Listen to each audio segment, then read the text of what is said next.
pasigaon dayon beda lagi paso lagi ka na wa na pagdugay-dugay perti na kayong gutuma wa na ang mga bitok na unsa na lang pasigaon dayon ang butane tek da pite siga na dayon.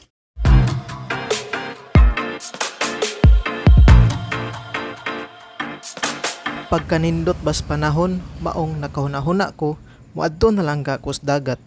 Ang una na kong buhaton, syempre ako saning prepare ning ako mga dadonon. Kaning butane, kaning kalang nga gamay, ug syempre kaning mga lamas, no? Kaya ron dili na ko palit sa gawas.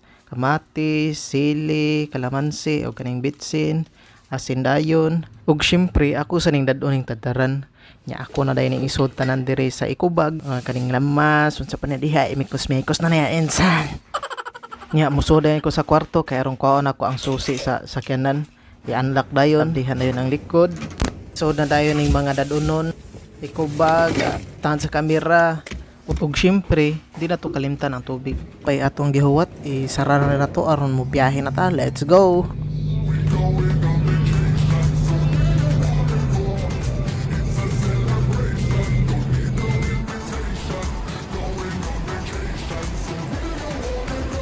Ug naabot na gyud ko diri sa Daong Market. Ang una akong paliton is kaning shell kay isa jud ni sa akong paborito kay magsabaw ko didto. Nya syempre di sa na mawala ning talaba. Mamili jud ko aning talaba kay ako ning sugbaon didto sa dagat.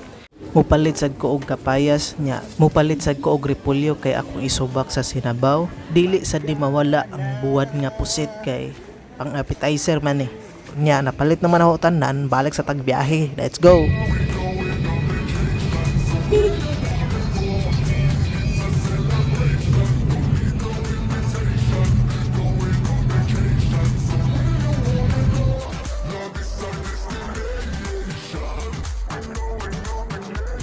Sa pila ka minuto nga biyahe naabot ra gyud ta ug unsa pa inyong gihuwat how aso na nato ning atong mga gamit naay pagkapangpang ni atong pwesto no hinay-hinay ra gyud ta aning dapita kay perting lisuda hait kayong mga bato bugat pa ginihong dala. Let's go ato na ning sugdan ang atong orimos diring dapita. Manguha sa day kog bato kay anhin ako itak ang akong lutoon. Dungagan ako kuha og bato aron sigurado nga balance og dili matumba ang akong niluto kay masayang ra gyud ang akong luto. Kay lami ra ba kay kog luto ug nakatilaw ka makalimot jud kas imuhang pangan ba. Ug sa dihang ako nang gi-prepare ang uling kay ako nang pasigaon kay perti nang gutuma sa taas nga biyahe pasigaon dayon beda lagi paso lagi ka na itak ang dayon ang kaldero nya pinahiwa-hiwa dayon sa mga lamas sus murahag yung korek o mura ra bag kibaw muluto pancham ra bag hapon chamba-chamba bakin tahay nya pinabutang dayon sa mga lamas murag korek da pinawitik-witik pa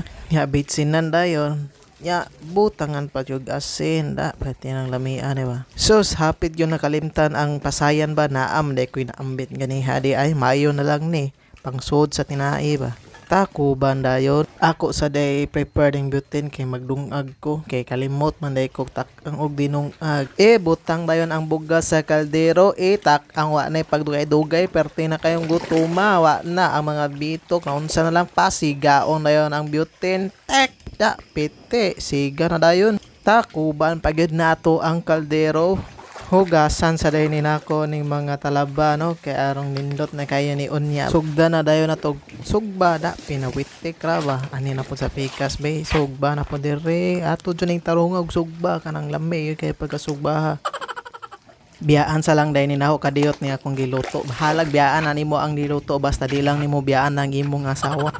Ako mo patan-awon og unsa kanindot nga lugar dire no maglakaw-lakaw sa tadiring dapita tan-awa o daghan kaayo mga naligo no o nindot pa jud kayong bus dire dapita nindot pa gyud kaayo tan-awon ang bawd o lamia iligo aning dapita tan-awa ang uban nanguli na ako intano pa jud ko kakaon ani unsaon taman ni ako sang balikon akong dinungag biog na unsa ra ni uk bandayon oy gabukal-bukal na gamay na lang jud makakaon ako ani Ukban sid nato ning sudan be, unsay pagdugay-dugay butangan dayon nato og repolyo kay arong makakaon na taon niya. Pagkaluto sa sudan ibutang dayon nato ning buwan nga pusit be, pang appetizer maayo na lang ni pangdungag-dungag ba sa sudan. Hiwaon dayon ning kapayas nga napalit ganiha sa merkado kay perti ning lamiak kay perti gyud kaayong hinuga. Unsa pay atong gihuwat perti na gyung gutuma, ako na ni ipang prepare og ipangbutang ang mga nga pagkaon nga akong giluto ganiha. Unya huka na dayon ta sa kanon, sus kalami sa kanon nga akong giluto oy perti yung saktuha.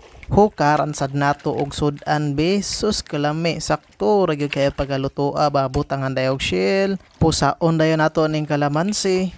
Sobra na sarap na yan insan, mikos mo na yan insan. Tilawan nato ning buwan nga pusit be, ug unsa ni kalame be, sus kalame na gid. Uy kakagumkom sa buwad. Testingan sa din nato ning talaba be, ug unsa dyan ni kalame be, sus sakto ra gyud kaya ng pagka sugbaha o murag ay kalame gyud ning talaba. Kani ka ang shell, uy kalame sa shell. Kuha na sad ta sa buwad. Kalame. Buwad lang sa kalam, ituslo dayon sa suka. Unya paghuman ihungit dayon ang buwad. Oh, kaon na po tagpasayan. Sus lami sa kayong pasayan. Ay, biraha na sa nato ning talaba be, ablihan dayon, di na magdugay-dugay, ituslo dayon nato og suka. Pagkahuman ihungit dayon, da kalami kuha na sa tag-isa. Ablihan dayon, tangtangon dayon ang udod og ituslo sa suka. Neghuman hungit dayon. Kanon sa dinatong kapayas be, pikaso dayon sa tunga. Unya hungit dayon. Sa pagdugay-dugay, kaon na sa talaba, hungit kalami. Og nidagan ang pila ka minuto og hapit na gyud mahurot ang akong gikaon, og sa dihang nahurot ra gyud. Og pagkahuman ako og kaon, ako na dayon gihilimpyuhan ang mga basura, gihinay-hinay na dayon ako hipos og sulod sa ekobag ang akong mga nagamit, og akong gibubuan og tubig ang kayo aron dili delikado iniglakaw nako. Unya gahinay-hinay dayon kog bitbit sa mga gamit padung sa sakyanan. Akong gitagsa-tagsa og sulod ang mga gamit diri sa sakyanan, paghuman gisirad ang giablihan dayon ang sakyanan, pak pite. Biyahe na sad ko padong uli og salamat sa pagtan-aw.